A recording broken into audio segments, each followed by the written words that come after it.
तो आज हम फिर से जानने वाले हैं विवाह यानी कि मैरिज के 4 पॉइंटों के बारे में, और इसको हम केपी से देखेंगे। तो सबसे पहले हम चलते हैं पहले पॉइंट की तरफ। तो पहला पॉइंट है कंप्रोमाइज इन मैरिज यानी कि विवाह में समझौते। इसके लिए हम मेन हाउस, अच्छा मेन हाउस का मतलब MH का मतलब होता है मेन हाउस। मेन हाउस मतलब जिसको जिसको हम देखने वाले हैं, जिस भाव का उपपत्ति हम देखने वाले हैं। और SH मतलब सपोर्टेड हाउस, यानी कि उसके संग कौन कौन से भाव जुड़ देखने वाले हैं हम।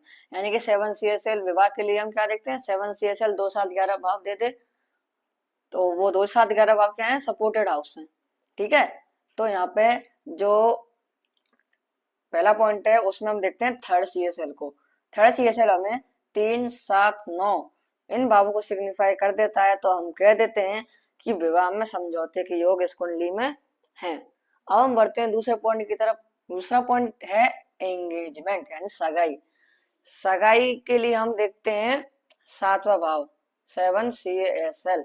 7 CSL के साथ 7 CSL हमें 3 9 11 भाव सिग्निफाई कर दे, और या तो 7 CSL वीनस हो या फिर वीनस 3 9 11 भाव सिग्निफाई कर दे, और उसकी दशा अंतर दशा में ही सगाई होगी। तीसरा पॉइंट की तरफ चलते हैं हम, उसमें आता है ब्रोकन एंगेजमेंट, सगाई का टूटना। सगाई के टूटने के लिए हम देखते हैं थर्ड CSL।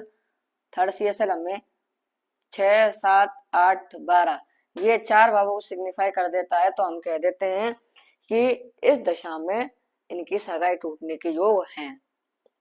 अगला चौथा point, marriage already fixed and sudden break down, यानी कि पहले से तय विवाह का अचानक टूट जाना।